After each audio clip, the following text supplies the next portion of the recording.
ભરૂચ શ્રવણ ચોકડીથી Jambusar bypass સુધી થતા ભારે ટ્રાફિક જામને કારણે અનેક વાહનો વગરના ઇન્ટરનલ માર્ગો ઉપર વાહનોનું ભારણ વધવા પામ્યું છે, જેને પગલે ભરૂચના ફાટા તળાવ ધાલથી લઈ મદીના હોટલ સુધીના સાંકડા માર્ગને પહોળો કરવા વિપક્ષ દ્વારા અગાઉ રજૂઆત કરવામાં આવી હતી। ભરૂચ શ્રવણ ચોકડીથી જંબુસર બાયપાસ સુધી થતા ભારે ટ્રાફિક જામને કારણે અનેક વાહનો નગરના ઇન્ટરનલ માર્ગો પર વાહનોનું ભારણ વધવા પામ્યું છે, જેને પગલે ભરૂચના ફાટા તળાવ ધાલથી લઈને મદીના હોટલ સુધીના સાંકડા માર્ગને પહોળો કરવા વિપક્ષ દ્વારા અગાઉ રજૂઆત કરવામાં આવી હતી। વિપક્ષની રજૂઆતને ધ્યાનમાં રાખીને ધારાસભ્ય શ્રી તેમજ શાસક પક્ષ અને વિપક્ષના સભ્યો અને નગરપાલિકા તંત્ર દ્વારા અગાઉ આ રસ્તાનું નિરીક્ષણ કરવામાં આવ્યું હતું, જે માર્ગ સાંકડો છે ત્યાં દબાણ હટાવી રસ્તાને પહોળો કરવા કામગીરી કરવામાં આવી હતી, તેમજ રોડ પર અડચણરૂપ જીબીના પોલને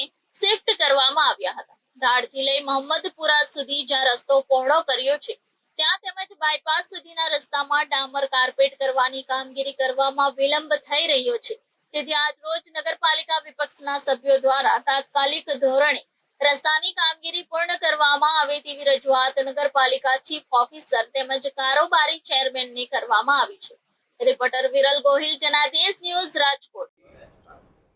ભરૂચના શ્રવણ ચોકડી પર દિવસે દિવસે ટ્રાફિકની સમસ્યા વધતી હોવાથી ટ્રાફિકનું ભારણ ભરૂચ શહેરના બાયપાસ મોહમ્મદપુરા વિસ્તારથી શહેરમાં પ્રવેશે છે, ત્યારે ભરૂચનો બાયપાસથી મોહમ્મદપુરાનો સમગ્ર માર્ગ તેમજ ઢાલથી લઈને મદીના હોટલ સુધીનો માર્ગ એ ખૂબ જ બિસ્માર હાલતમાં છે।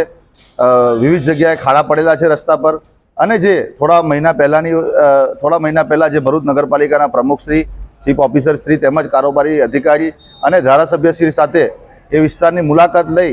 ઢાલથી લઈને મોહમ્મદપુરા સુધીના અંદર જે રસ્તો પહોળો કરવાની કામગીરી માટેની અમે મુહિમ ચલાવેલી હતી। તેના ભાગરૂપે જે જીબીના થાંભલા હટાવવામાં આવેલા અને વેટમિક્સ નાખીને રસ્તો સરખો કરવામાં આવ્યો છે, પણ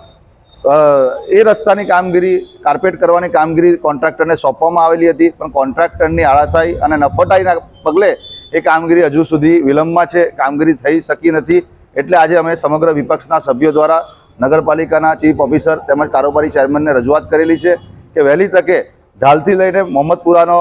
જે માર્ગ છે તેને પહોળા કરવાની કામગીરીના અંદર જે કાર્પેટની કામ બાકી છે એને તાત્કાલિક પૂરો કરવામાં આવે, તેમજ મોહમ્મદપુરાથી બાયપાસ વિસ્તારના અંદર જે ખાડા પડેલા છે એ રસ્તો પણ રીસર્ફેસિંગની ગ્રાન્ટના અંદર મંજૂર કરવામાં આવ્યો હતો, પણ આચારસંહિતાના લીધે રસ્તાના અંદર વિલંબ થયો છે તેવું ચીફ ઓફિસર શ્રીનું કહેવું છે। પણ અમે ચીફ ઓફિસર સાહેબને કીધું છે